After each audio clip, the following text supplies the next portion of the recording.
What's up everybody, my name is Miguel Chain and this is Brazilian Beat, your weekly source of Brazilian bodybuilding news. 2023 has already started, but I'd like to talk about Mr. Olympia and more specifically about the Brazilian athletes. So if you like Brazilian bodybuilding, smash the like button and subscribe to MD channel. I'll be here every week to bring you everything about the Brazilian scene and our athletes. I'd like to start talking about Rafael Brandao.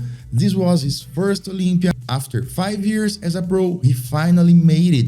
He's known for his great lines and beautiful shape. He's been trying to add size little by little so he can keep his lines and keep his waist under control. One of the major criticisms about his physique was he doesn't have enough size. But this year he brought a bigger physique. We cannot say that he's small anymore. Of course, he still needs more mass, he still needs more size in order to be more competitive, especially in the open division. But definitely we cannot say anymore he's small. A few days before the Olympia, I could watch Rafael and Ramon training together at Dragon's Lair. Flex Lewis helped them in some exercises, and I've noticed that Rafael is more comfortable with himself. He's more relaxed and more confident. One of the best moments for me at the Olympia was the press conference when he entered the stage and made some trash talking. Many people don't like the way they are doing the press conference nowadays. I don't like it too. I still prefer the old way, but things has changed and we need to adapt. The Olympia was changed and we have more athletes competing. We have a new generation of fans and sometimes things they need to be adjusted. That being said, Rafael played the game and delivered a good show at the press conference. On stage he was very good too. He finished his first Olympia in the top 10. Literally nobody from international media was considering him to be in the top 10 last year, and he finished ahead of names like Ian Valliere, Michal Krijo. These results gave him even more motivation to keep working hard and pushing even further. Right after the Olympia, Arnold, Ohio was a strong consideration for Rafael and his team, but they decided that the best option for him at this moment, is rest a little and begin another off-season, add a few more pounds, add a few more size, so he can get back to the stages and fight for that Olympia qualification again. A few days ago, Rafael was interviewed on Olympia TV. I was there too. He told that he's accelerating a little this year. He's doing a good off-season to add more size, but he's being very careful about his waistline. He told, "This is my strongest point. I'm aware that without my tiny waist, my physique will suffer a lot. Stenson Dada showed last year that it's possible to grow considerably and still keep the lines and the waist and a balanced physique. So I think we are going to see a bigger and better Rafael Brandao this year." And let's talk about 2-2 division now. I have mixed feelings here. Eduardo Correa, our bodybuilding legend, made his way back to the stage in 2022. He won a show in Brazil and he arrived at the Olympia to fight for the top spots for the first call-out. Unfortunately, the judge didn't see that way and Eduardo was called only at the last call-out. Very strange indeed. We can argue that his physique isn't the same anymore, but last call-out, he was very dry, if not the driest guy in the 2-2 division last year. I've heard that judge penalized him because they thought that his arms were a little suspect, if you know what I mean. I don't necessarily agree with that, and if that was the case, we've seen a lot of other guys with suspect body parts placing much higher than him at the same division that last year. Moving forward, he told a few days ago he was dealing with an injury in his quads during the whole Olympia preparation. That's why his legs were a little down in volume, and I really hope he come back even stronger this year on stage. Still in 2-2 division, the surprise was Felipe Morias. Surprise for those who don't watch Brazilian Beat, because I've been talking about this kid for a while now. He brought a great physique. He was very dry, very lean, very polished.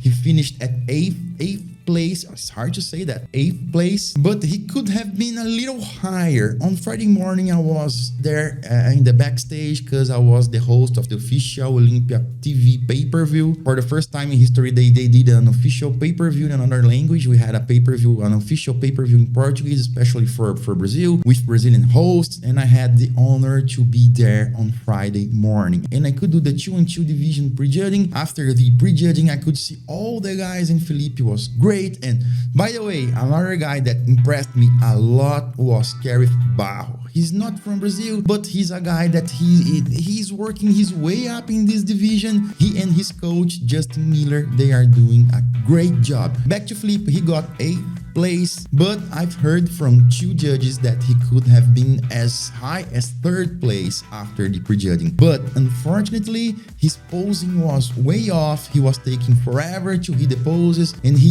even didn't have time to do a couple of poses because he was taking too long in the transition. The judges said that if he had made the poses correctly, he would be in the top 3 after the prejudging. I did a little interview with him right after the prejudging in the backstage for Olympia TV, and he told me he was very nervous because it was his first Olympia and stuff, but he's already planning what to do in 2023. He will try to compete as soon as possible to qualify for Olympia again as soon as possible. He and his team were willing to do the New York Pro in May, but he just said yesterday that he might be doing the muscle contest São Paulo in the very same weekend at the New York Pro. If he does this show in Brazil, he will be the favorite and he might get his Olympia qualification. So we will keep following Eduardo Correia, Felipe Morias, and all the guys from 2-2 division in Brazil. Talking about women's physique, Natalia Coelho won the title in the women's physique division. A few years back, we had another Brazilian, Juliana Malacarne, dominating the women's physique and winning the show 4 times. Now we have another Brazilian girl winning, and I hope Natalia keeps winning this for a long time because she works very hard and she deserves a lot. In the men's physique division, we had a new champion. Aaron Banks was the winner for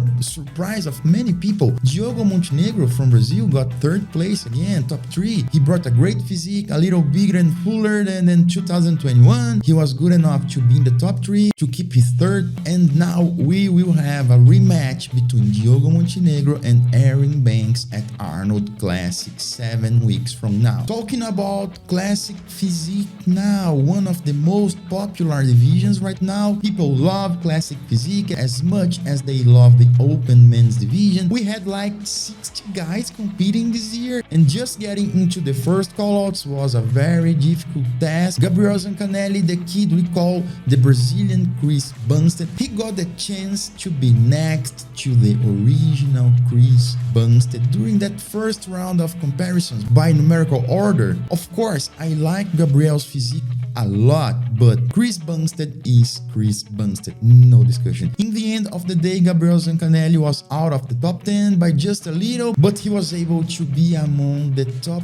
13 best classic physiques in the world.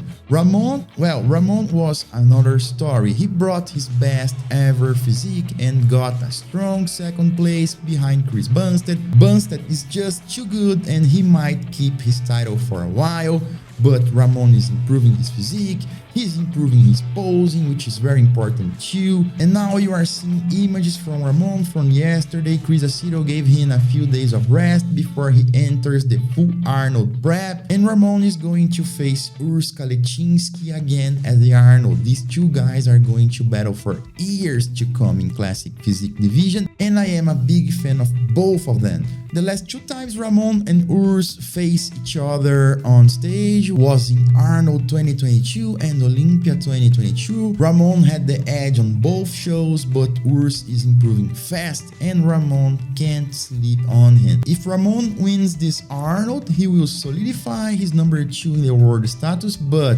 if Urs wins this show, things will be mixed up again. Going back to open men's division, HorseMD has a new coach, and I am so happy for him. Milos Sarcev is his new coach. I'm a fan of Milos since, I don't know, forever. Horse told that the plan is to compete in the second half of the year. Now Milos has put him in a little off season. Milos told him he needs to be bigger to make an impact in the open division. At this point, Horse is doing a 4-week post-cycle therapy, but after that, my friend, you know, it's time to go all out and grow. That's all for today. I hope you enjoyed the video. Don't forget to subscribe and give this video a thumbs up. See you next week.